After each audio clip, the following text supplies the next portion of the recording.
आप जो प्रकारे दृश्यो જોઈ રહ્યા છો કે કીર્તિદાનભાઈ પોતે જ જે છે અહીંયા ભોજન જે છે તે પીરસી રહ્યા છે પરિવાર સાથે. ભવનાથનો મેળો આદિ અનાદિથી ચાલ્યો આવે છે. જય ગિરનારી. સ્ત્રીનું કામ જ છે કે તમે ભોજન બનાવો ને પીરસો. કોઈને ખવડાવવામાં ઘરનાને ખવડાવીએ પણ આ જ્યારે બીજા બધા ભાવિકોને ખવડાવી રહ્યું છે ત્યારે એક અનેરો આનંદની અનુભૂતિ થઈ રહી છે. કેવું લાગે છે? જય ગિરનારી. જય ગિરનારી. કેવું લાગે છે અહીંયા પીરસવા? એકદમ મસ્ત. એમ હા, મજા આવે છે પીરસવાની? બહુ બધા મસ્ત. હા, બહુ મજા આવે. હા, બહુ જ મજા આવે. હા. કેવું લાગે છે મેળામાં આવીને? બધાય હા, બધાય મજા આવે. બધાય કીર્તિદાનભાઈને મળ્યા કે નહીં?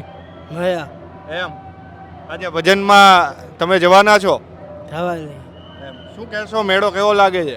મેં આવો કારણ કે ભજન અને ભોજનનો આ ભૂમિ છે અને ધરતી છે.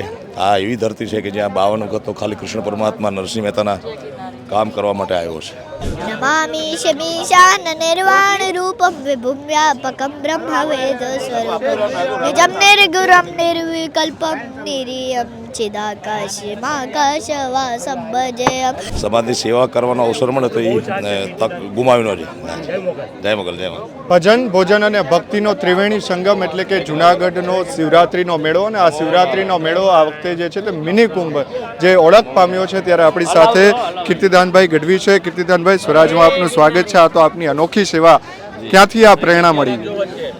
પ્રેરણા મેં 2 દિવસ પહેલાં મેળામાં વાત કરેલી કે ભવનાથનો મેળો આદિ અનાદિથી ચાલ્યો આવે છે. જય ગિરનારી. સાધુ સંતો બધી વ્યવસ્થા કરતા હોય છે, આશ્રમો વ્યવસ્થા કરતા હોય છે, વિવિધ પ્રકારની સામાજિક સંસ્થાઓ વ્યવસ્થા કરતા હોય છે. મને એમ લાગે કે કલાકારને સમાજ તરફથી બધું પ્રાપ્ત થતું હોય છે. તો કલાકારને જે આવી પ્રેરણા મને એમ થયું કે મને જે પણ મળ્યું છે ધનરાશિ, નામ, પ્રાણ, પ્રતિષ્ઠા, પૈસા, એ બધું સમાજ તરફથી મળ્યું છે. તો સમાજની સેવા કરવાનો અવસર મળે તો એ તક ગુમાવી ન જાય. જય મોગલ. જય મોગલ. જી બિલકુલ કીર્તિદાનભાઈ, શિવોત્સવનું આયોજન કરવામાં આવ્યું છે. 4 દિવસ અહીંયા ભજન અને ભોજન બંને થઈ રહ્યું છે અને આ મિની કુંભની ઓળખ પામ્યો છે. આના વિશે શું કહે? ગુજરાત સરકારને હું ખૂબ ખૂબ શુભેચ્છાઓ આપવા માગું છું, ધન્યવાદ કરવા માગું છું કે મિની કુંભનો દરજ્જો આપીને ખૂબ સુંદર મજાની વ્યવસ્થા કરી છે. શિવોત્સવ છેલ્લા 4 વર્ષથી કરું છું. ભગવાન માતાજી જ્યાં સુધી કૃપા કરશે ત્યાં સુધી કરતો રહીશ. કારણ કે ભજન અને ભોજનનો આ ભૂમિ છે અને ધરતી છે.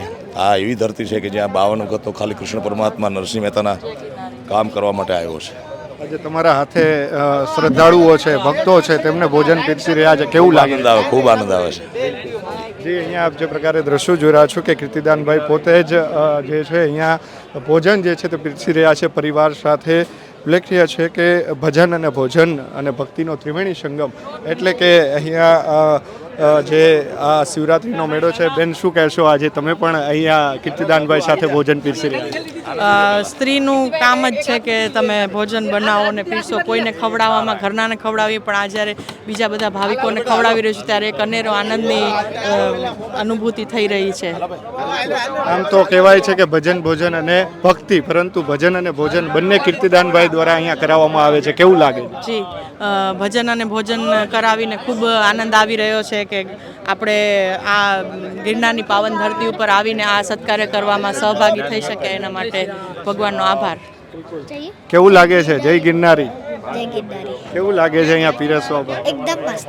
એમ હા, મજા આવે છે પીરસવાની? બહુ બધા મસ્ત.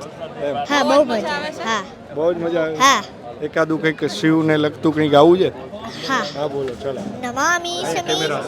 નમામિ શમીશાન નિર્વાણ રૂપમ વિભુમ વ્યાપકમ બ્રહ્મવેદ સ્વરૂપમ નિજમ નિર્ગુરમ નિર્વિકલ્પમ નિરિયમ ચિદાકાશમાકાશવાસમ ભજેયમ.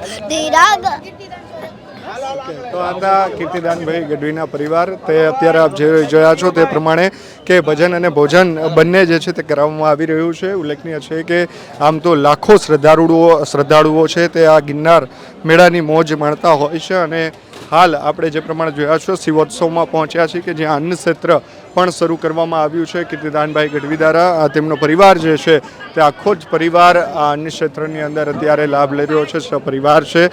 ઉલ્લેખનીય છે કે છેલ્લા 4 વર્ષથી કીર્તિદાનભાઈ ગઢવી દ્વારા શિવોત્સવ કરવામાં આવે છે અને તેમના દીકરા જે છે તેઓ પણ અહીંયા તેમની સાથે છે. તેઓએ પણ આપણને મહાદેવને લઈને જે કડી જે કહી શકાય, જે શ્લોક કહી શકાય તે પણ સંભળાવ્યો છે. ઉલ્લેખનીય છે કે ભજન અને ભોજન બંને અત્યારે કીર્તિદાન ગઢવી છે તેમના દ્વારા અત્યારે અહીંયા કરવામાં આવી રહ્યું છે. આપને હું આ અન્ય ક્ષેત્ર જે છે તે પણ તેમના પણ આપને દ્રશ્યો બતાવીશ. આપ જોઈ રહ્યા છો તે પ્રમાણે અહીંયા તમામ જે ભાવિકો આવી રહ્યા છે તેમને અત્યારે અન્ય ક્ષેત્રની અંદર પીરસવામાં આવી રહ્યું છે. ભોજન અને ભક્તિના ત્રિવેણી સંગમની અંદર કીર્તિદાનભાઈ ગઢવી છે તેમના દ્વારા જ્યારે શિવોત્સવ કરવામાં આવી રહ્યો છે ને કમાભાઈ વગર આ શિવોત્સવ હંમેશા અધૂરો હોય છે ને ત્યારે કમાભાઈ પહોંચ્યા છે. તેમની સાથે જ સીધી વાત કરીશું. કેવું લાગે છે મેળામાં આવીને? મજા આવી. હા, મજા આવી. મજા આવે. મજા આવી. કીર્તિદાનભાઈને મળ્યા કે નહીં? મજા. એમ આજે ભજનમાં તમે જવાના છો? જવાની. એમ શું કહેશો? મેળો કેવો લાગે છે? મેં આવો એમ કંઈક બોલો, આમ તમને મજા આવે એવું.